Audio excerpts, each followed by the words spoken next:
Ito guys, may gagawin tayo isang Xiaomi Mi Note 10 Lite. Ang problem nito ay nagalaw na siya guys, walang power. Ngayon susubukan natin kung ano yung magagawa natin dito.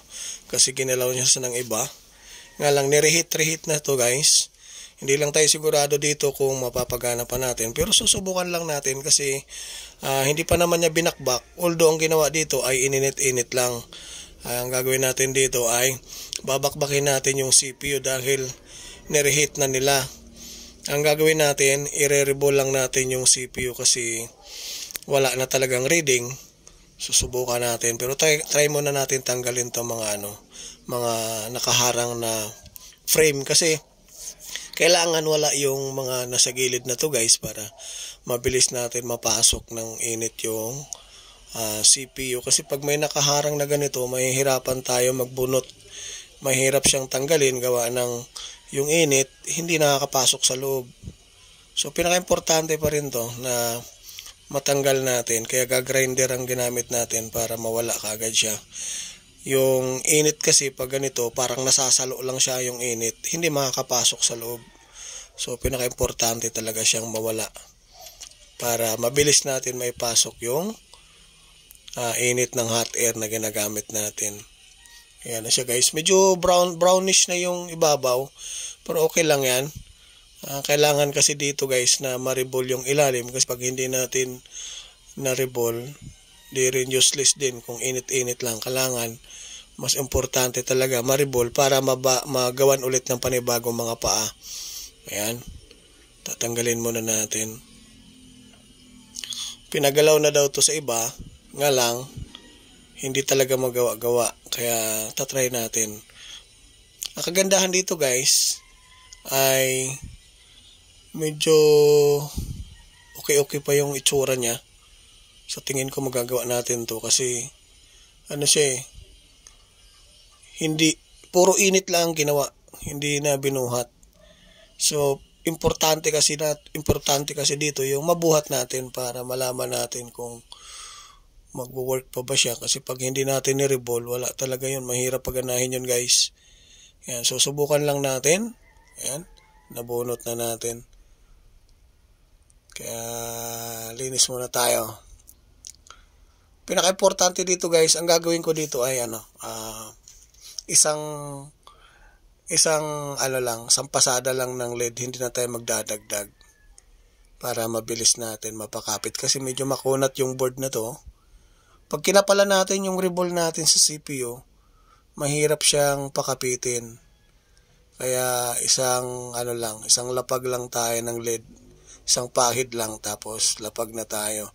Hindi tayo dalawang pahid. Kasi pag dalawang pahid, medyo mahirap. Mahirap siya ipasok. Ayan. Mahirap pakapitin. Mahirap lumambot yung LED. Kasi yung gamit natin ay 183 Celsius na liquid LED. Yun ang gagamitin natin dito. Usually, doon sa iba guys, sa mga Poco Extreme, ginagamit ko ay sa ibang brand. Dalawang patong. So ito ang gagawin natin, isang patong lang para mabilis siya kumapit. Yung problema kasi natin dito ay mahirap talaga ang board na to, ang kunat. Kasi may encounter na ako na ganito na makunat talaga siya. Ayan. Makunat pakapitin. Parang pag nakalapat yung board, yung CPU, pakiramdam mo ayaw kumapit, ayaw dumikit. Kaya hindi tayo pwede magkapal. Ayan.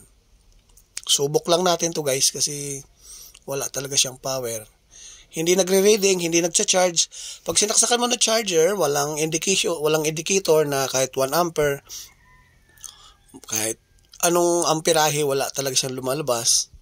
Pag pinower on mo naman sa power supply, meron siyang lumalabas pero nasa 53 ampere lang. Pero sa charging, negative siya guys. Kaya no choice ako kundi bibirahin natin yung CPU, re-reball natin. Kasi yung sa charging nito, nakakonect din sa CPU. Maaring ganon. Kasi tinest ko yung positive section niya ay merong supply. Pero yung sa papasok na sa CPU ay walang supply. So, duda na ako na dito talaga sa CPU kasi wala namang supply na bumabalik. walang kuryente na bumabalik. Pero kung may kuryente na bumabalik, ibig sabihin pwedeng good ang CPU. Pero dito sa charging niya kasi walang bumabalik na kuryente, so ibig sabihin rebel ang kailangan natin. Ayan, balik na natin guys. Ayan, ulit tayo guys kasi hindi naparami yung lagay natin ng flux. Binawasan ko. Ayan. Kailangan kasi masintro muna natin bago natin daanan ng hot air. Kasi pag hindi natin nasintro, importante dito guys, yung lapag ng flux, manipis lang talaga. Kasi pag nilagyan natin ng makapal, gagalaw yung CPU, mahihirapan tayo. Ayan, nagdagdag tayo ng kaunti. Kasi pag nasobrahan ng flux, sumasayaw yung CPU, kaya doon tayo nagkakaroon ng error. Kaya kailangan ang ilalagay talaga kaunti lang. Saka tayo magdadagdag pag nakalapat na siya. So gagalawin natin ng kaunti yan. Galawin ng kaunti. Ayun, okay na. Okay na, gumalaw na siya guys. Ibig sabihin kumapit na yan sa loob. Titest na natin para malaman natin kung magpa-power. Titingnan natin guys kung magcha-charge. Kasi as in wala talagang current na lumalabas dito. So wala tayong ginalaw dito kundi CPU rebel lang. Ayan. Guys, kung bago kayo sa channel ko, pa-like na lang, pa-subscribe, tsaka pa-share na lang ng video natin. Maraming salamat sa lahat ng mga nakasubaybay sa channel ko. Papasalamat po ako sa inyo ng marami. At sana makatulong yung mga ganitong video natin sa lahat ng mga kapwa ko technician. So, no reading, pero ang ginalaw ko ay CPU. Na-test ko na yung charging niya. Walang bumabalik na kuryente, kaya last option, CPU pa rin. Ayan. Ulit. Baka hindi nagko-connect. Lipat tayo na charger. Ayan. Parang drain ata yung battery guys. Mukhang drain yung battery. Kasi mayroon lumalabas na mawala. Ayan, pinower on natin. Ayun, empty nga yung battery guys. Charge natin kaunti. Empty yung battery. Kaya hindi tumutuloy. Charge lang natin para malaman natin guys kung magkakarga at magpa-power ba siya. Drain na drain yung battery. Ayan.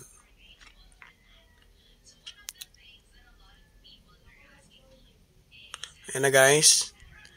Nag-power na kaso may password. Ayun. Natsambahan lang natin guys. Gumana rin. Pero may password hindi natin ma-open. So kung bago ka sa channel ko, pa-like na lang, pa-subscribe. Maraming salamat. Thank you.